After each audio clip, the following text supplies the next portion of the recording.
Good evening students.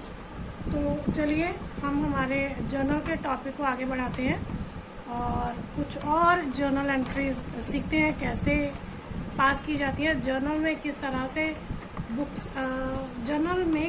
से journal entries की recording की जाती है। तो चलिए स्टार्ट करते हैं। हमने पिछले वीडियो में कैपिटल और ड्राइंग्स का ट्रीटमेंट देखा था कि किस तरह से हमने उनकी जर्नल एंट्रीज पास की थी। अगर कैपिटल बढ़ती है तो हम उसे क्रेडिट करते हैं और उसके अपोजिट जो भी आता है कैश और एसेट्स हम उन्हें डेबिट कर देते हैं। ठीक है। और उसी तरह से अगर ओनर कुछ विड्रॉ करता है बिजनेस में से, चाहे वो कैश फॉर्म में या फिर गुड्स की फॉर्म में, तो वो उसकी ड्राइंग्स कहलाती है। ठीक है जी। यानी जब भी वो कुछ विड्रॉ करेगा तो उसकी जो कैपिटल है वो कम होती है, ड्राइंग्स को हम कर देते हैं डेबिट, क्योंकि उस फर्म को नुकसान हो रहा है और जो कुछ जा रहा है बिजनेस में, चाहे वो कैश है या गुड्स है, उसे हम क्रेडिट कर देते हैं। ठीक है जी। तो अगली हम बात करते हैं जी कैश एंड क्रेडिट ट्रांजैक्शंस की। ठीक है जी। तो देखिए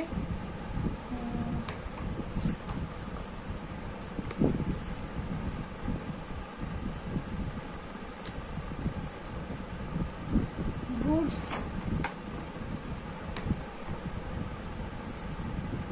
purchased rupees 10,000. Goods purchased for rupees 10,000. Goods purchased from Rakesh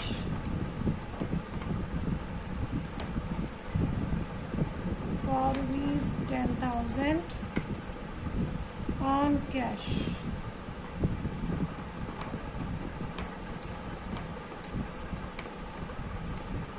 Cash purchases.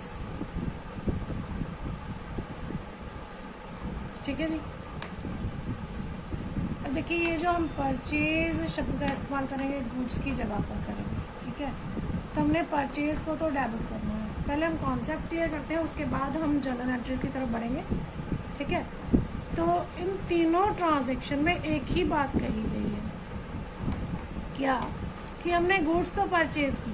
ठीक है। तो हमारे पास स्टॉक आया तो हम परचेजेस को डेबिट करेंगे, क्योंकि गुड्स शब्द का हम इस्तेमाल नहीं करते हैं, उसकी जगह परचेजेस लिखते हैं। Purchases account debit. ठीक है जी। 10,000 की गुड्स हमने परचेज कर ली तो परचेजेस अकाउंट डेबिट, इसे तो हमने डेबिट करना ही करना है। इसके अपोजिट क्या आ जाएगा, क्रेडिट कैसे करेंगे, टू। अब देखिए goods purchased for rupees 10,000 means हमने कैश परचेज किया, हमने गुड्स परचेज की और हमने कैश पे कर दिया। कहीं पर क्रेडिट लिखा है? नहीं लिखा। तो हम यही मानेंगे कि गुड्स हमने परचेज की है और कैश परचेज की है, क्योंकि क्रेडिट वर्ड नहीं लिखा हुआ। दूसरे में हमने लिखा है गुड्स परचेज्ड फ्रॉम राकेश, हमने पार्टी का नाम दे दिया कि हमने राकेश से परचेज की है, पर ऑन कैश यानी हमने कैश पेमेंट किया। तो हमने क्या लेना, राकेश हो, सीता हो, गीता हो, हमें कोई फर्क नहीं पड़ता। हमने गुड्स परचेज की, गया क्या, कैश। ठीक है। तो कहते हैं कैश परचेजेस। क्या हम कैश को परचेज कर सकते हैं? क्या आप किसी दुकान पर जाकर कह सकते हो कि भैया मुझे थोड़ा सा कैश दे दो? Is it possible? नहीं ना, कैश परचेज नहीं किया जा सकता। तो इस स्टेटमेंट का मतलब क्या है, हमने गुड्स परचेज की फॉर कैश बेसिस, यानी हमने गुड्स परचेज किया और कैश पे किया।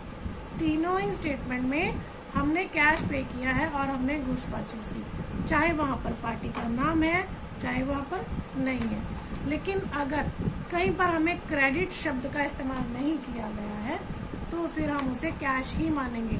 और जहाँ पार्टी का नाम इस्तेमाल किया उसके साथ उसने क्लियर कट लिखा ऑन कैश, या अगर ऐसा भी लिखा था goods purchase from Rakesh and cash paid, और कैश की जगह लिखा होता है check paid.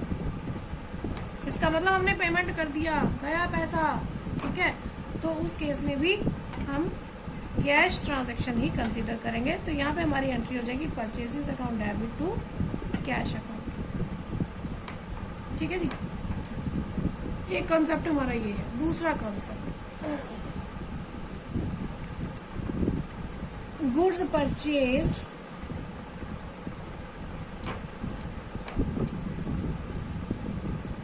From Rakesh.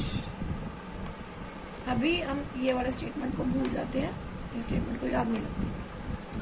Goods purchased from Rakesh for ₹10,000, ठीक है। अब ये वाला स्टेटमेंट भी हम बीच में से गायब कर देते हैं, क्योंकि अब हम कैश की बात नहीं कर रहे हैं, अब हम क्रेडिट की बात कर रहे हैं, ठीक है। आपको लिखा हो goods purchased from Rakesh for ₹10,000, या लिखा हो goods purchased from Rakesh for ₹10,000 on credit, मतलब सेम ट्रांजैक्शन हो, साथ में ऑन क्रेडिट भी लिखा हो। तो दोनों ही स्टेटमेंट में जहां पे ध्यान रखना, जहां पे पार्टी का नाम आ जाए, जहां पे पार्टी का नाम आ जाए और वहां पे ऑन कैश नहीं लिखा हो, ठीक है, वहां पे हमें कहीं भी नहीं लिखा कि हमने कैश पे कर दिया, अगर पार्टी का नाम है तो हम उसे क्रेडिट ट्रांजैक्शन ही कंसीडर करेंगे, उसे कैश ट्रांजैक्शन नहीं मानेंगे, ठीक है जी। अगर हमने गुड्स परचेज की है और पर्टिकुलरली हमें पार्टी का नाम मेंशन किया है, लेकिन उसके साथ कहीं भी ऑन कैश बेसिस या कैश पेड या चेक पेड नहीं लिखा हुआ, तो वो आपका क्रेडिट ट्रांजैक्शन माना जाएगा। इसी तरह से अगर ये लिखा हो goods purchase from Rakesh for ₹10,000 on credit, तो फिर तो क्लियर ही है कि क्रेडिट ट्रांजैक्शन है हमारा। तो इसका मतलब यहाँ पे गुड्स तो आई, परचेज तो हमारा डेबिट हुआ, लेकिन गया कुछ नहीं, कैश नहीं गया, हमारा कैश नहीं गया। इसका मतलब अब हमने राकेश को पेमेंट करनी है। क्या करना है? राकेश को पेमेंट करनी है। तो जिसने हमसे पेमेंट लेनी होती है, जो हमारा लेनदार होता है, वो हमारा क्या बन जाता है? क्रेडिटर। तो यहाँ पे हम लिख देंगे उस व्यक्ति का नाम जिसको हमने पैसे देने हैं, टू राकेश अकाउंट, ठीक है जी। अब दोनों स्टेटमेंट में क्या है? पहली स्टेटमेंट में हमें सिर्फ पार्टी का नाम दिया, ऑन क्रेडिट नहीं लिखा, लेकिन ऑन कैश भी नहीं लिखा, तो इसका मतलब वो क्रेडिट ट्रांजैक्शन है। लेकिन दूसरी स्टेटमेंट में क्लियर कट लिख दिया ऑन क्रेडिट। तो दोनों स्टेटमेंट का मतलब क्या है कि हमने गुड्स परचेज तो किए हैं, लेकिन क्रेडिट बेसिस पर परचेज किए हैं, ठीक है। तो इसका मतलब purchases account debit to, credit करेंगे जिस व्यक्ति को हमने पैसे देने हैं, क्रेडिटर, यानी टू राकेश, ठीक है। अब हमने एक स्टेटमेंट को छुपाया था, अब उस स्टेटमेंट को हम सामने ले आते हैं। गुड्स परचेज्ड फॉर ₹10,000, यहाँ पे लिखा ऑन क्रेडिट। अब यहाँ पर पार्टी का नाम नहीं है, यहाँ पर क्या नहीं है? पार्टी का नाम नहीं है। इसका मतलब गुड्स तो हमने परचेज किए हैं, लेकिन हमने राकेश से किए हैं कि श्याम से किए हैं कि सोहन से किए हैं कि किससे किए हैं, हमें नहीं पता, लेकिन हमने गुड्स परचेज किए हैं, ठीक है। तो हमें गुड्स सप्लाई करने वाला कौन होगा? या तो हम उसे कहेंगे सप्लायर, क्योंकि उसने हमें गुड्स सप्लाई की है, या फिर उसने हमसे पैसे लेने हैं, तो वो हमारा क्या बन जाता है? क्रेडिटर, क्योंकि क्रेडिट बेसिस पर है। तो यहाँ पर राकेश की जगह हम लिखेंगे टू सप्लायर और क्रेडिटर अकाउंट। दोनों में से कुछ भी लिख सकते हो, दोनों आपके सही माने जाएंगे, ठीक है जी। ये हमारी थी परचेज की बात। पहले पार्ट में हमने किया था कि अगर हमने गुड्स परचेज की ₹4, ठीक है, या हमारे पास ऐसे लिखा goods purchase from A for ₹, इतने ऑन कैश बेसिस, या फिर हमें लिखा कैश परचेजेस। तो तीनों का मतलब है कि गुड्स आई और कैश गया, लेकिन जहां पर हमें पार्टी का नाम दिया हो, साथ में कैश बेसिस ना लिखा हो, तो वो हमारा क्रेडिट ट्रांजैक्शन हो जाता है। और अगर क्लियर कट स्टेटमेंट में ऑन क्रेडिट दिया हो, तो फिर तो वो हमारा क्रेडिट ट्रांजैक्शन माना जाएगा, ठीक है। तो उस केस में डेबिट तो हम परचेज को ही करेंगे, लेकिन क्रेडिट हम करेंगे उस व्यक्ति को जिसको हमने पैसे देने हैं, जिससे हमने माल लिया है, उस व्यक्ति का नाम आ जाएगा। लेकिन अगर हमें पार्टी का नाम ना दिया हो और हमें क्रेडिट बेसिस कहा गया हो तो उस केस में हम पार्टी की जगह सप्लायर या फिर क्रेडिटर का नाम जो है वो मेंशन कर देते हैं। ठीक है, ये तो थी हमारी परचेज की बात। अब हम बात करते हैं सेल की।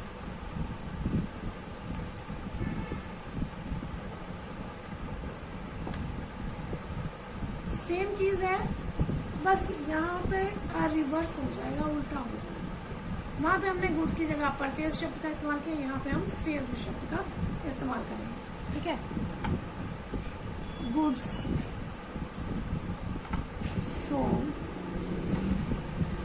For ₹5,000, goods sold to Sohan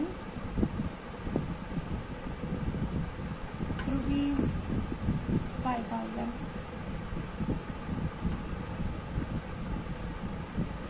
worth ₹5,000, यानी 5,000 वर्थ मतलब उसकी कीमत बताएगी है 5,000। ठीक है, ऑन कैश बेसिस और कैश रसीद। ठीक है जी, दोनों में से कुछ भी लिखा हो सेम बात है। कैश सेल्स सेम ही चीज़ आ गई ना, वहाँ पे कैश परचेज किया था, अगर हम कैश को परचेज नहीं कर सकते तो कैश को सेल भी नहीं कर सकते। अब तीनों ही केसेस में क्या है, गुड्स गई हैं तो टू सेल्स, क्योंकि अब हमने सेल किया है तो हमारा सेल्स अकाउंट आ जाएगा परचेज की जगह। परचेज डेबिट है तो सेल हमारा क्रेडिट होगा ही होगा। अब यहाँ पे हमारे पास आया क्या, बदले में क्या आया, कैश आया भाई, तो कैश को क्या कर देंगे, डेबिट, कैश अकाउंट डेबिट। ठीक है, लेकिन अगर यहाँ पर ये ना लिखा होता, ठीक है, तो ये हमारा क्या हो जाता जी, क्या मान लेते हैं ऑन क्रेडिट, और अगर स्पेशली साथ में लिख दिया जाए ऑन क्रेडिट बेसिस तो इसका मतलब तो क्रेडिट है ही है। अगर नहीं भी लिखा, पार्टी का नाम लिखा है लेकिन कैश नहीं लिखा, साथ में ना कैश लिखा ना चेक लिखा, हमें कुछ नहीं लिखा, सिर्फ इतना ही लिखा goods sold to Sohan worth ₹5,000, या फिर लिखा goods sold to Sohan worth ₹5,000 on credit, तो दोनों का मतलब है कि हमने उधार में माल बेचा, अभी पेमेंट नहीं आएगा उसका। तो जैसे वहाँ पे सप्लायर था या क्रेडिटर था, यहाँ पे अब सामान खरीदने वाला कौन होता है, या तो हम उसे कस्टमर कहते हैं, ठीक है, या फिर उससे पैसे लेने होते हैं तो उसे क्या कहते हैं, डेब्टर। ठीक है, तो यहाँ पे फिर हमारी एंट्री कैश की जगह क्या आ जाएगा बेटा जी, कस्टमर और debtor account debit to sales. ठीक है जी, और अगर यहाँ पर लिखा होता गुड्स सोल्ड, गड़बड़ होगी बच्चा जी, अगर हमें पार्टी का नाम पता है तो पार्टी का नाम आएगा सोहन अकाउंट डेबिट। ठीक है जी, we are also human beings बेटा, हमसे भी गलतियां हो जाती हैं, हमारी गलतियों को पकड़ के बताइए कि आपने यहाँ पर ये गलत बोला था। ठीक है जी, चलिए इन दोनों पॉइंट्स में goods sold to Sohan worth ₹5,000 और goods sold to Sohan worth ₹5,000 on credit, दोनों में ही सोहन का नाम है। तो सोहन, क्योंकि सोहन हमारा डेटर है, क्योंकि वो हमारा अब देनदार बन गया है, तो हम उसे डेबिट कर देंगे टू सेल्स। ठीक है जी, और यहाँ पर क्या है, ये एंट्री हमारी किस केस में होगी, इस केस में goods sold for ₹5,000 on credit. यहाँ पर हमें नहीं पता कि हमने किसको माल बेचा है, XYZ किसको बेचा हमें नहीं पता, वहाँ पर हम इस्तेमाल करेंगे कस्टमर और debtor account debit to sales account. ठीक है जी, एक बात का और ध्यान रखना, एक तो कैश होता है, कैश पेमेंट होती है, एक होता है बाय चेक। अगर बाय चेक आ जाता है ना, अगर आपको पेमेंट आता है बाय चेक, ठीक है, तो बस जैसे यहाँ पे हमने क्या लिखा था, कैश, ठीक है, और अगर हमें चेक मिलता है तो कैश की जगह हम चेक नहीं लिखेंगे, हम क्या लिखेंगे, बैंक।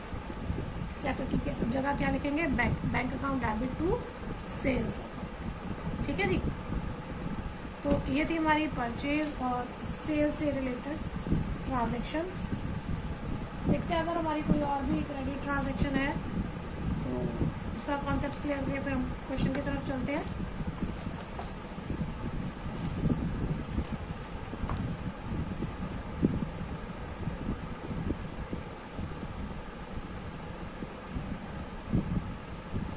हाँ जी, देखिए हमारे पास यही ट्रांजेक्शन्स है बेसिकली।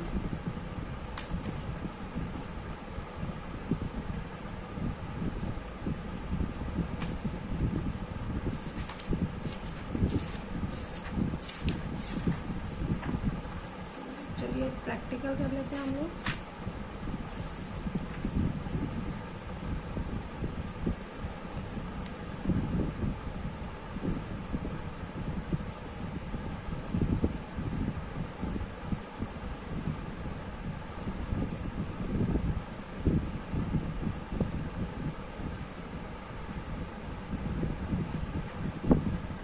चलिए हम एक क्वेश्चन ऐसा उठाते हैं जिसमें कैपिटल का पॉइंट भी आ जाए,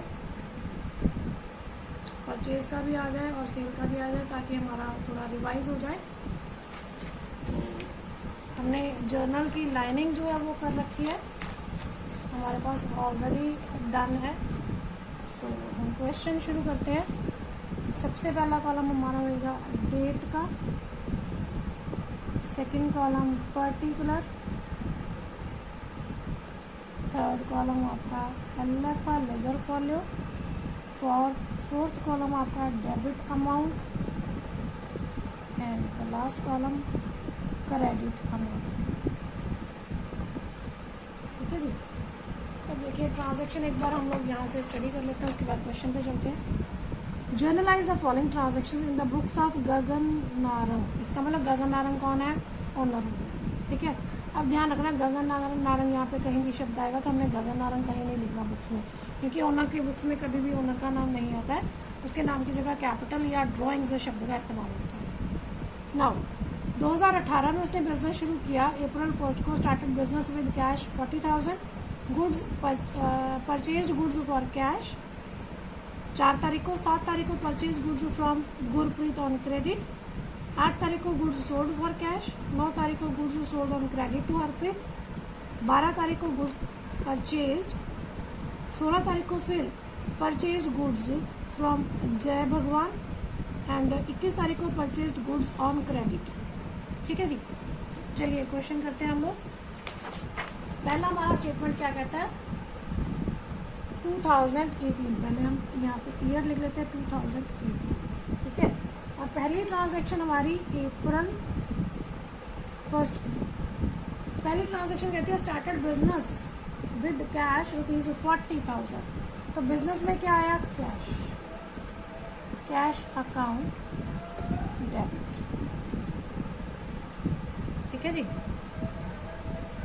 2 अब किसने लगाया? ओनर ने लगाया, तो ओनर का नाम तो आएगा नहीं, क्या आ जाएगा? 2 कैपिटल अकाउंट। कितना? 40,000।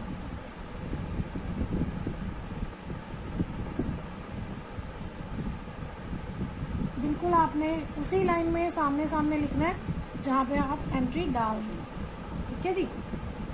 इसका नरेशन क्या आएगा? फॉर और बीइंग कुछ भी लिख सकते हो। Business starter. बस इतना ही सफिशिएंट है। क्लियर पता लग रहा है कि हमने सिर्फ कैश लगाया और कुछ नहीं लगाया। ठीक है जी। अब यहाँ पे हम इसे एक लाइन के साथ क्लोज कर देते हैं।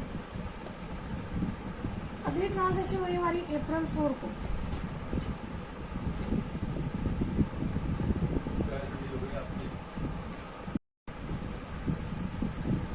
अगली ट्रांजैक्शन 4 तारीख की क्या कहती है? Purchase goods for cash ₹6200। अब हमने गुड्स परचेज की। ठीक है, तो purchases account debit, purchases account debit to क्या गया? क्या कहा? गुड्स परचेज्ड फॉर कैश, यानी क्या गया? Cash to cash account. ठीक है, तो 6200 60, 200. For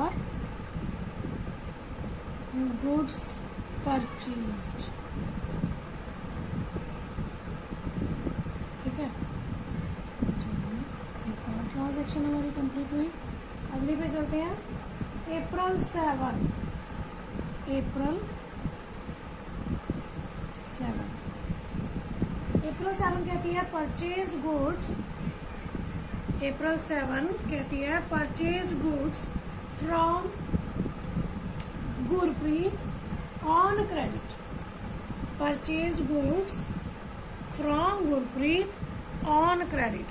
इसका मतलब गुड्स तो परचेज किए हैं, तो परचेजेस अकाउंट डेबिट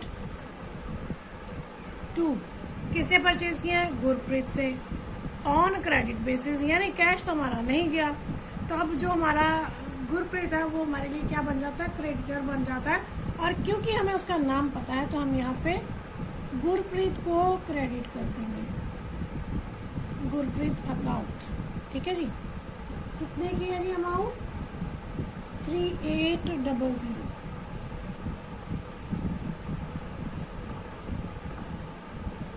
ठीक है जी, अब एक हम बीइंग से लिख देते हैं। Being goods purchased on credit. ठीक है जी, चलिए एक और ट्रांजैक्शन कंप्लीट हुई। उसके बाद हमारी ट्रांजैक्शन हुई जी अप्रैल 8 को। अप्रैल 8 क्या परचेज नहीं किया, यहाँ पे हमने सेल किया है। Sold goods for cash ₹5500। Sold goods for cash ₹5500। अब हमने गुड्स सेल की ऑन कैश बेसिस। हमारे पास क्या आया? Cash. Cash account debit to गया क्या? गुड्स, तो क्या लिखेंगे? सेल्स, क्योंकि हमने सेल की है तो सेल्स। अमाउंट है जी हमारा 5500। 5500। ठीक है जी, बीइंग गुड्स सोल्ड। ठीक है जी, फिर अप्रैल 9 को हमने कुछ और स्टॉक हमारा सेल कर दिया। ठीक है, ये सेल हमने किया हरप्रीत को। Goods sold on credit, goods sold on credit to Harpreet. To Harpreet, हमने हरप्रीत को गुड्स सेल की लेकिन कैश नहीं आया। ठीक है, तो वो हमारा क्या बन गया? डेटर बन गया। अब क्योंकि हमें उसका नाम पता है डेटर का, तो हम यहाँ पे हरप्रीत को क्या करेंगे? Debit. Harpreet account debit to क्या हो जाएगा? सेल्स। क्यों? क्योंकि हमारी गुड्स गई है 3200।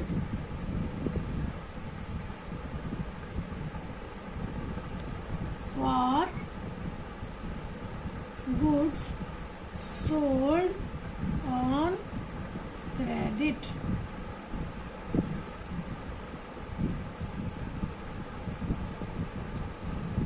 अगली ट्रांजैक्शन हुई हमारी अप्रैल 12 को। अप्रैल 12 को कहता goods purchased goods for ₹9000। Purchased goods for ₹9000। अब कहीं भी उसने ये नहीं लिखा क्रेडिट बेसिस पर है, तो हम क्या मानेंगे? हमने कैश ही परचेज किया, क्योंकि पार्टी का नाम भी नहीं है। ठीक है, अगर हमने क्रेडिट परचेज किया होता तो कम से कम पार्टी का नाम तो होता ना, या फिर ऑन क्रेडिट लिखा होता। यहाँ पे ना तो ऑन क्रेडिट लिखा है, ना ही कोई पार्टी का नाम दिया। इसका मतलब हम अज्यूम करेंगे कि हमने ये जो गुड्स परचेज किए हैं वो कैश परचेज ही की हैं और हमने कैश पे किया है। तो हमारी एंट्री हो जाएगी purchases account debit to cash account 9000।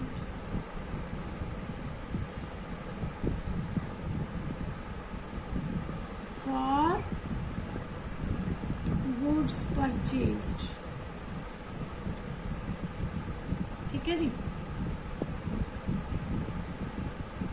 Next is अप्रैल 16।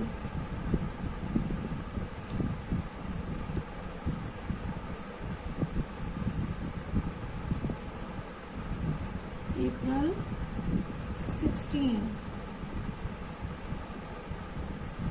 कहता purchased goods on credit, purchased goods on credit.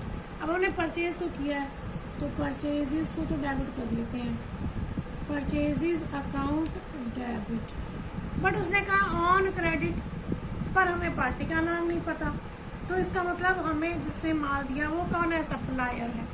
तो हम यहाँ पे लिख सकते हैं टू सप्लायर अकाउंट, या फिर आप इसकी जगह क्रेडिटर अकाउंट भी लिख सकते हो।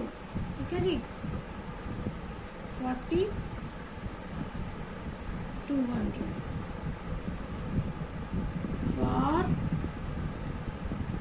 Goods purchased on credit. ठीक है जी। यहाँ पे हमारा क्वेश्चन हुआ कंप्लीट। एंड पे हम क्या लगाएंगे, ग्रैंड टोटल।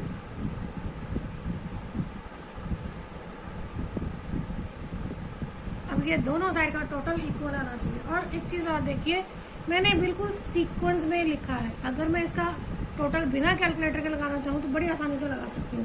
तो 0 0 0, नेक्स्ट 0 2 2 4, 4 + 5 9, 9 + 10 19, 1 4 + 1 5, 5 + 9 14, 14 + 3 17, 17 + 5 22, 22 + 3 25, 25 + 6 31,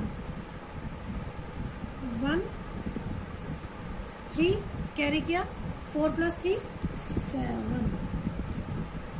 ठीक है। तब कैलकुलेटर से भी करके देख लेते हैं, हम दूसरी साइड का कैलकुलेटर से लगा लेते हैं। 40,000, 6,200, 3,800, 5,500, 3,200, 9,000, 4,200, 71,900। अब इसे हम क्लोज कर देंगे एंड में डबल लाइन के साथ, यानी कि यहाँ पे हमारा क्वेश्चन जो है वो कंप्लीट हो गया। अब इसके बाद कोई भी और फिगर नहीं आएगी। ठीक है जी। तो ये थी हमारी कैश और क्रेडिट ट्रांजैक्शन। जो हमारा नेक्स्ट टॉपिक है that is discount, related to discount. अब देखिए डिस्काउंट क्या है। डिस्काउंट का मतलब है जो हमें छूट दिया जाता है। ठीक है। कैश डिस्काउंट, डिस्काउंट जो होता है 2 तरह का होता है। डिस्काउंट तो आपको पता ही है क्या होता है। जब सीजन का एंड होता है तो हर जगह सेल लगी होती है, डिस्काउंट ऑफर होता है, 50% ऑफ, 70% ऑफ, है ना। क्या आपको टोटल अमाउंट पर उतना छूट दिया जा रहा है। अगर 1,000 रुपये का माल है आपको 750 में दिया जा रहा है, 250 आपको डिस्काउंट दिया जा रहा है। ठीक है। अब ये डिस्काउंट 2 तरह का होता है, कैश एंड ट्रेड। ठीक है जी। 2 तरह का हमारा ये डिस्काउंट होता है, cash discount and trade discount. Cash discount का मतलब होता है कि जो कैश पेमेंट के टाइम पे हमें डिस्काउंट दिया जाता है। ठीक है। मान लो मैंने 1100 रुपया पे करना था, मैंने 1100 रुपये का सामान खरीदा और मैंने 1100 रुपया जो है वो पे करना था। ठीक है जी। और मैंने उसको 1,000 रुपया दे दिया। उसने कहा बहुत जी 100 रुपया और। मैंने कहा ठीक है भैया, ऐसे मत करो, ज़्यादा लालच मत करो, है ना। तो उसने कहा ठीक है जी, ठीक है, चलो ठीक है जी, कोई बात नहीं। तो उसने मुझे 100 रुपया जो है वो माफ़ कर दिया। तो वो जो 100 रुपया हुआ वो मेरा क्या हो गया, डिस्काउंट। यानी जो पेमेंट के टाइम पे, जो पेमेंट के टाइम पे अलाउ किया जाता है, अलाउड। ठीक है, वो आपका कैश डिस्काउंट है। लेकिन ट्रेड डिस्काउंट जो है उसका पेमेंट से कोई लेना देना नहीं है, पेमेंट से कोई लेना देना नहीं है, ठीक है। ये ज़्यादातर आपका जो ट्रेड डिस्काउंट होता है ये अपनी सेल को इंक्रीज करने के पॉइंट ऑफ व्यू से जो हमारा ओनर होता है वो प्रोवाइड करता है, ठीक है। जो हमारा कैश डिस्काउंट होता है वो बुक्स में ये for the purpose to increase the sale point of view से जो डिस्काउंट प्रोवाइड किया जाता है उसे ट्रेड डिस्काउंट कहा जाता है, ठीक है। अब ये जो कैश डिस्काउंट होता है इसे बुक्स में शो किया जाता है, show in books, but trade discount को बुक्स में शो नहीं किया जाता है, not shown in books, shown in books, not shown in books. यानी जो कैश डिस्काउंट है वो तो हमारे जर्नल में शो किया जाएगा, एंट्री में दिखाया जाएगा, लेकिन जो ट्रेड डिस्काउंट होता है वो कभी दिखाया नहीं जाता है। तो फिर इसका ट्रीटमेंट कैसे होता है, देखिए एक ट्रांजैक्शन के जरिए हम समझते हैं। हम प्रैक्टिकल बात कर रहे हैं तो हम प्रैक्टिकल की ही बात करेंगे।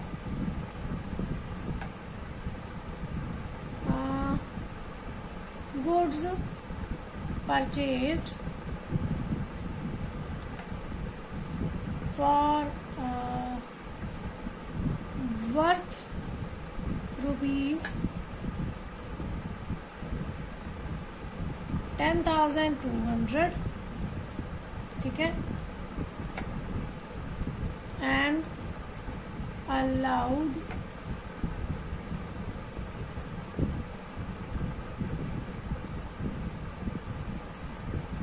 परचेज किया था, मैं रसीव होगा, एंड रसीव्ड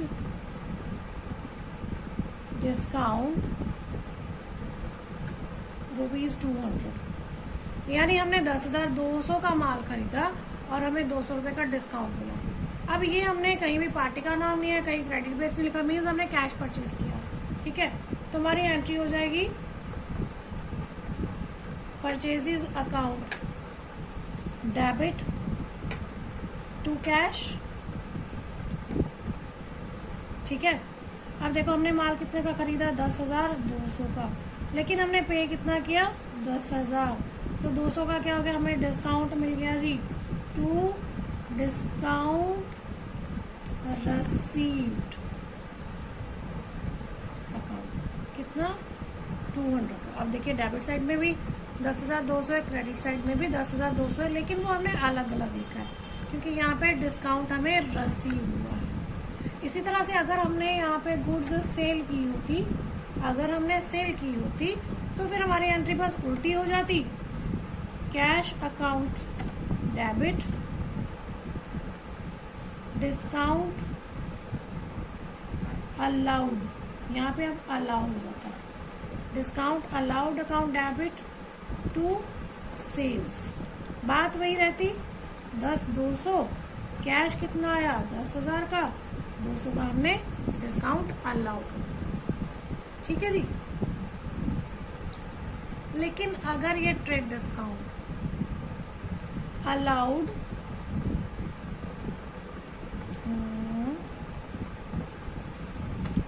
ऐसे करते हैं हम लोग,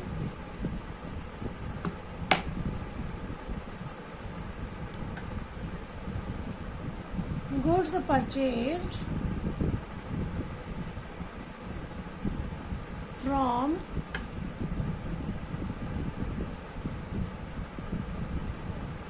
Mahesh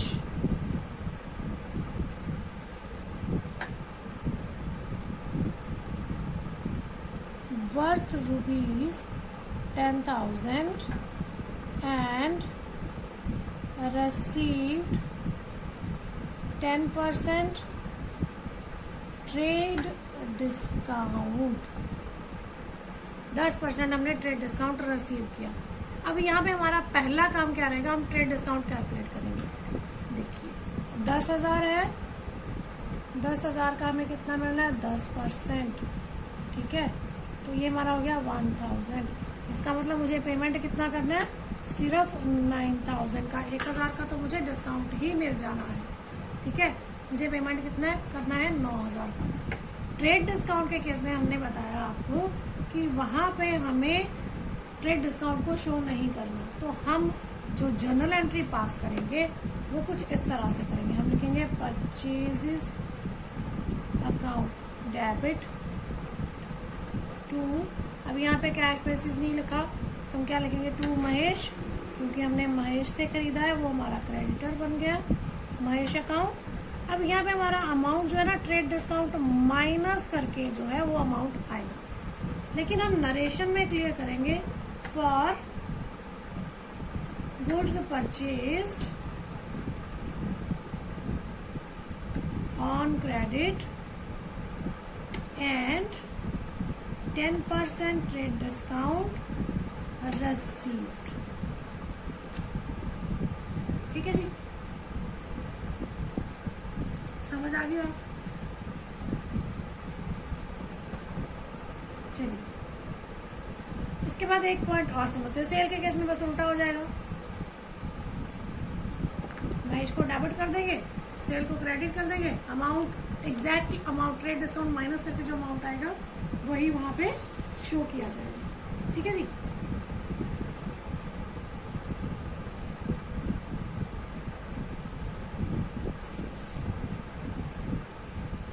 अच्छा, अगर ऐसा कहा जाए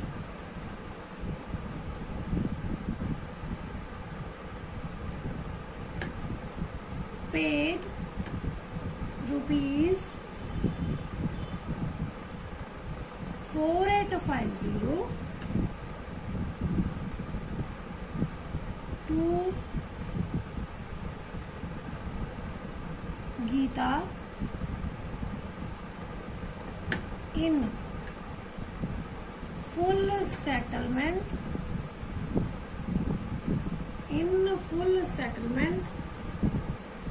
of his account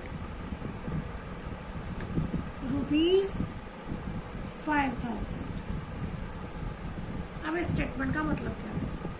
इस स्टेटमेंट का मतलब ये है कि गीता के अकाउंट में हमारा 5,000 रुपया था, यानी हमने उसको 5,000 पे करना था। गीता को हमने 5,000 से क्रेडिट कर रखा था, वो हमारी क्रेडिटर थी 5,000 से, लेकिन हमने उसे पे किया 4850 और साथ में क्या लिखा, in full settlement. In full settlement का मतलब इसके बाद अब मैंने कोई पेमेंट नहीं करना, आपका और मेरा हिसाब किताब क्लियर हो गया, ठीक है। अब मेरे पास से कैश गया, किसके पास गया, गीता के पास, तो गीता को तो मुझे डेबिट करना ही है क्योंकि गीता यहाँ पे रिसीवर होगी। गीता अकाउंट डेबिट टू गया क्या मेरे पास से कैश, कितना गया 4850, लेकिन मैंने गीता को देना कितना था, उसके अकाउंट में कितना था 5,000। मुझे ये पूरा 5,000 खत्म करना है।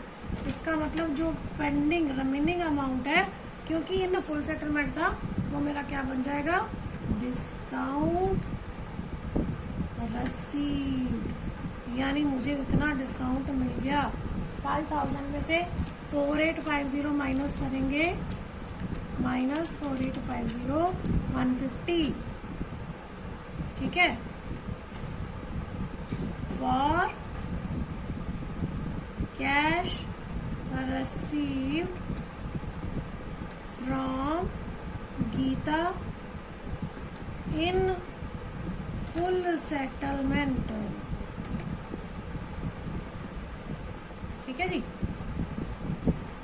क्लियर है।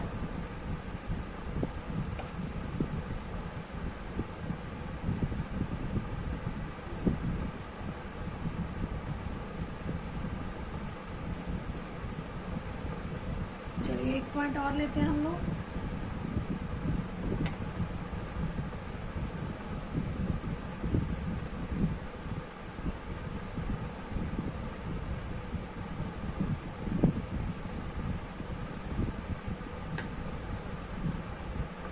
Sold goods to Bhanu,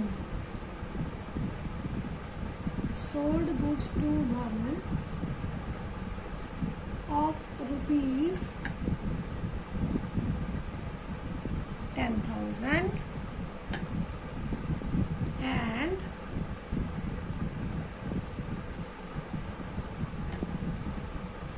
allowed trade discount 10% and cash discount 5%। अब दोनों चीज़ें आ गई इसमें। पहले हम इसका सॉल्यूशन निकालते हैं कि हमारा ट्रेड डिस्काउंट कितना और कैश डिस्काउंट कितना, उसके बाद एंट्री बाद में करेंगे हम। एंट्री हमारी सेम ही रहेगी, ठीक है। और देखो भानु को हमने गुड्स सेल की, ठीक है जी, और साथ में हमने ये भी लिख दिया कि कैश डिस्काउंट है, ठीक है। तो इसका मतलब हमने जो माल सेल किया उसे कैश पेमेंट मिला है, हमें भानु से हमें कैश पेमेंट मिला है। कैश डिस्काउंट तो हम तभी अलाउ करेंगे जब हमें कैश मिलेगा, ठीक है जी। तो अब देखिए सबसे पहले 10,000 की अमाउंट हमने लेनी थी, इसके ऊपर सबसे पहले हमने दे दिया 10% का ट्रेड डिस्काउंट। तो पहले हम ट्रेड डिस्काउंट निकाल लेते हैं 10% का, ये आपका 1,000 आ जाएगा, ठीक है जी। ये है ट्रेड डिस्काउंट। इसका मतलब हमारा बैलेंस अमाउंट कितना रहा, 10,000 में से 1,000 माइनस किया, कितना बचा 9,000। अब ये 9,000 के ऊपर कैश डिस्काउंट दिया जाएगा क्योंकि हमें ये लेना है। ये तो हम ट्रेड डिस्काउंट दे चुके हैं, इसे तो हमने कहीं भी शो नहीं करना है, बट हमने कैश डिस्काउंट देना है। जो अमाउंट हमें एक्चुअली मिलनी है उसके ऊपर ही हम डिस्काउंट देंगे। जो एक्चुअल रिसीव्ड या पेमेंट अमाउंट होती है ना, रिसीवेबल या पेएबल अमाउंट होता है, उसके ऊपर हमें डिस्काउंट, कैश डिस्काउंट जो है वो दिया जाता है। तो इसका हम करेंगे 5%। 9 5 45, 450 हमारा हो गया कैश डिस्काउंट, ठीक है जी। तो अब हम एंट्री कैसे करेंगे, हम एंट्री करेंगे क्योंकि सेल का केस है तो कैश आएगा, कैश अकाउंट डेबिट। अब यहाँ पे हम डिस्काउंट अलाउ करेंगे, discount allowed account debit to sales, ठीक है। अब देखिए यहाँ पे मोस्ट ऑफ स्टूडेंट्स गलत ही क्या करते हैं, सीधा 10,000 ले लेते हैं। नहीं, 1,000 हम ट्रेड डिस्काउंट दे चुके हैं, तो अब हमारा जो गुड्स की कॉस्ट रहेगी वो कितनी रहेगी, 9,000 की है सिर्फ, ठीक है जी। इसके ऊपर हमें क्या मिला है, 450 का डिस्काउंट, कैश डिस्काउंट मिला है। तो 9,000 में से जब हम 450 माइनस करेंगे तो 8,550 कैश हमें रिसीव हुआ। एग्जैक्ट कैश हमें कितना मिला, 8,550। मिलना कितना था, 9,000, ठीक है। टोटल हमारा जो अमाउंट था सेल का वो 10,000 का था, लेकिन जिसका हमने 1,000 का पहले से ट्रेड डिस्काउंट दे दिया तो वो 1,000 हमने माइनस कर दिया। तो अब हमें सिर्फ 9,000 मिलना था। 9,000 पे भी हमने 5% का कैश डिस्काउंट दिया, 450 का हमारा डिस्काउंट हुआ, तो इसका मतलब हमें कैश कितना रिसीव हुआ, 8,550 रुपए का। Narration for goods sold at trade discount 10% and cash discount 5%, ठीक है जी। चलिए ये क्लियर है जी, आगे बढ़े।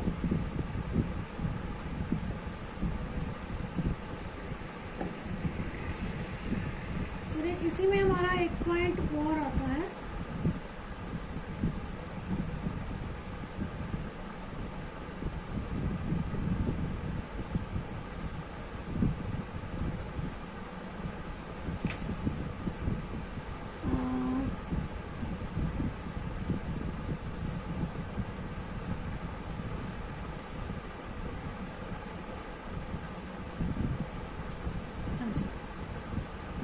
इस पॉइंट को थोड़ा सा ध्यान से समझिएगा।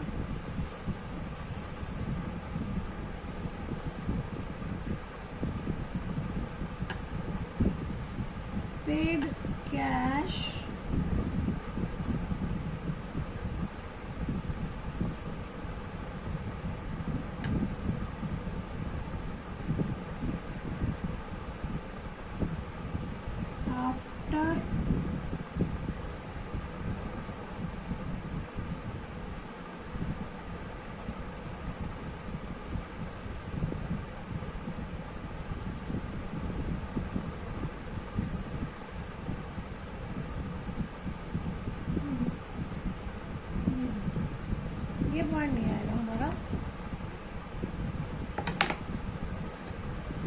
Just give me 1 minute.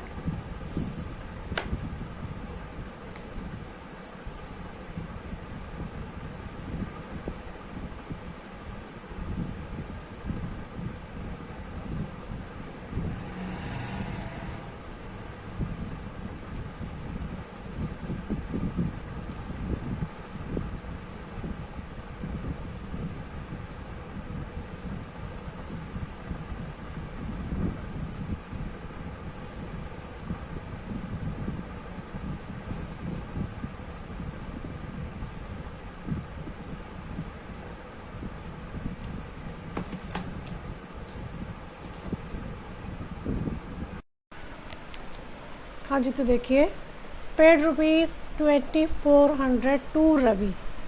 अब यहाँ पे क्या है, paid ₹2400 to Ravi by cheque. चलो बाय चेक की बात तो हम बाद में करेंगे, पहले हम सिर्फ इतनी बात करते हैं। अब हमने क्या किया, पे कर दिया। एक होता है पेएबल, एक होता है पेड, ठीक है। तो यहाँ पे हमने क्या किया, पे कर दिया 2400। हमें नहीं पता हमने उसको कितना पे करना था, हमें नहीं पता हमने पे कितना करना था, बट हमने 2400 पे कर दिया, ठीक है। अब कहता है and availing a discount of 4%, और अवेल करना मतलब ले लेना, हासिल कर लेना, रिसीव कर लेना। मैंने 4% का डिस्काउंट भी रिसीव किया, यानी इस अमाउंट के ऊपर मुझे 4% का डिस्काउंट मिला, ठीक है। लेकिन मुझे अब जो डिस्काउंट है वो किस अमाउंट पर मिलना था, जो मेरी पेएबल है। मान लो मैंने 100 रुपया जो है वो पे करना था, मैंने क्या करना था, 100 रुपया पे करना था, ठीक है। अब ये क्या मेरा पेएबल है और मुझे 4% डिस्काउंट मिलेगा इसके ऊपर। तो इसका अगर मैं 4% करूँ तो 4 रुपये का डिस्काउंट है ना, इसका मतलब मुझे क्या देना है, 96, क्या देना है, 96 रुपीज़ देने हैं, ठीक है। अब यहाँ पे क्या केस है, ये जो 96 है ना, ये तो मुझे पता है कि ये मेरा 96 अमाउंट है, ठीक है, जो मैंने पे कर दिया, ठीक है। इसके अगेंस्ट ये क्या मेरा, ये मेरा पेएबल है। इसका मतलब ये जो 4 रुपये डिस्काउंट है ये इस अमाउंट के अगेंस्ट हुआ ना, ठीक है ना। यानी 100 में से मैंने 4 रुपये माइनस किया तभी 96 हुए ना। लेकिन यहाँ पे तो मेरे पास 2400 है, मुझे नहीं पता कि मैंने ये 4% डिस्काउंट, ये वाला अमाउंट, ये जो 100 था, ये वाला मुझे नहीं पता क्या करना है, ठीक है। तब हम क्या करते हैं, एक आसान सा तरीका लगाते हैं, हम बाला लंबा चौड़ा काम नहीं करते। 2 तरीके हैं मेरे पास। एक तरीका तो ये है, जब आपको पेड या रिसीव्ड अमाउंट हो और वहाँ पे आपको पेएबल या रिसीवेबल ना पता हो, ठीक है, तो वहाँ पे हमारा फॉर्मूला क्या हो जाता है डिस्काउंट कैलकुलेट करने का। हम करेंगे amount into rate over 100 minus rate, यानी कि ये यहाँ पे ये 96 आएगा, ठीक है। अमाउंट कितना है 2400 मल्टीप्लाई रेट कितना है 4 ओवर 100 माइनस 4, यानी ये वाला 96, ठीक है जी। तो चलो इसको कैलकुलेट करके देखते हैं। 2400 मल्टीप्लाई 4 डिवाइड बाय 96, 100 रुपीज़, ठीक है। इसका मतलब ये मेरा क्या है जी, ये मेरा है डिस्काउंट। इसका मतलब 100 रुपया मुझे डिस्काउंट मिला, ठीक है। अगर मुझे 100 रुपया डिस्काउंट मिला तो इसका मतलब मेरा पेएबल अमाउंट आ गया ना 2400 प्लस 100, 2500 मैंने देना था, जिसके ऊपर मुझे 4% डिस्काउंट मिला और मैंने 2400 पे कर दिया। अब करके देख लो, 2500 का अगर सीधा 4% करेंगे तो 2500 का 100 रुपीज़ आ गया ना हमारा, ठीक है। एक तरीका तो ये है कि रेट ओवर 100 माइनस रेट कर देंगे, लेकिन एक और तरीका है मेरे पास। क्या,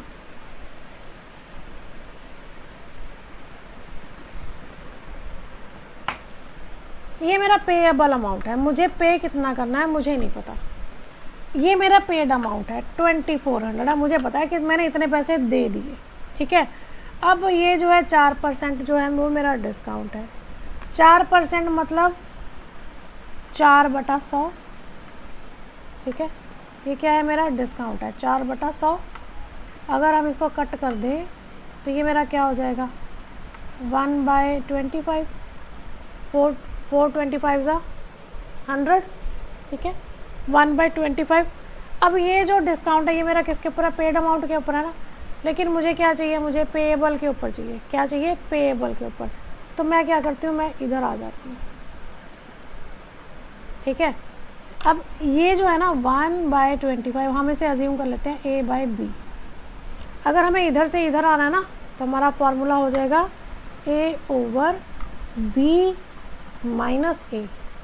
तो हमारा A क्या है 1/B क्या है 25 माइनस क्या है A क्या है -1। तो मेरा क्या हो गया 1/24। तब हम क्या करेंगे 2400 मल्टीप्लाई 1/24। तब भी हमारा डिस्काउंट कितना आ गया जी 100 रुपीज़ का, ठीक है जी। तो इसका मतलब हमें क्या करना था 2500 पेएबल था हमारा, 100 रुपीज़ हमें डिस्काउंट मिला और हमने 2400 पे कर दिया। चलिए अब हमें ये तो पता लग गया कि हमने डिस्काउंट कैसे निकाला। अब हम इसकी जर्नल एंट्री कैसे पास करेंगे। अब क्योंकि पे किया हमने किसको, रवि को, तो रवि अपना रिसीवर हो गया, तो रवि अकाउंट डेबिट टू, हमने बाय चेक पे किया, यहाँ पे कैश नहीं गया चेक गया है। तो मैंने आपको बताया था चेक हम कहीं नहीं लिखते, चेक की जगह क्या लिखते हैं, बैंक। एक तरह से ये भी हमारा कैश पेमेंट ही माना जाता है, बट फ़र्क सिर्फ इतना कि हमने चेक दे दिया, वो हमारे बैंक से पैसा निकाल लेगा, ठीक है। और इसके साथ ही क्या था, हमें डिस्काउंट मिला था, डिस्काउंट रिसीव्ड, ठीक है जी। तो अब कितना पे किया मैंने 2400, डिस्काउंट कैलकुलेट किया मैंने 100, तो टोटल अमाउंट मेरा पेएबल कितना था 2500। क्लियर है जी। इसी तरह से अगर यहाँ पे पेड की जगह रिसीव्ड होता, ठीक है, और यहाँ पे अवेल की जगह अलाउड होता, हमारा फॉर्मूला सेम ही रहता, amount multiply rate by 100 minus rate. यानी जहाँ पे हमें पेड या रसीव्ड गिवन हो, हमें पेएबल या रसीवेबल अमाउंट ना पता हो, और हमें परसेंटेज डिस्काउंट गिवन हो कि हमने इसके ऊपर इतना डिस्काउंट अवेल किया है या अलाउ किया है, तो उसके लिए हमारा जो फॉर्मूला रहता है वो रहता है, जो आपके लिए इजी रहेगा, amount into rate by 100 minus rate. तो ये आपका क्या हो जाएगा, डिस्काउंट, ठीक है जी। तो इस तरह से आप अपने क्वेश्चन को सॉल्व कर सकते हैं। तो आज के लिए इतना ही सफिशेंट है, ठीक है। अब आपको परचेज क्रेडिट बेसिस और कैश बेसिस की ट्रांजैक्शन एक क्वेश्चन भी मैंने कराया है आपको। कैश डिस्काउंट और ट्रेड डिस्काउंट के जितने पॉइंट्स बनते थे ऑलमोस्ट सारे कवर कर लिए हैं हमने। अब आप इसके प्रैक्टिकल्स सॉल्व करके देखिए। अगर आपका कोई डाउट है तो आप मेरे कमेंट बॉक्स में या व्हाट्सएप पर सेंड कर सकते हैं, ठीक है। और अगर आपको मेरे वीडियोस ज़रा भी पसंद आते हैं तो लाइक ज़रूर करिए, और अगर बहुत ज़्यादा पसंद आते हैं तो शेयर और सब्सक्राइब करना भी ना भूलें। तब तक के लिए गुड नाइट।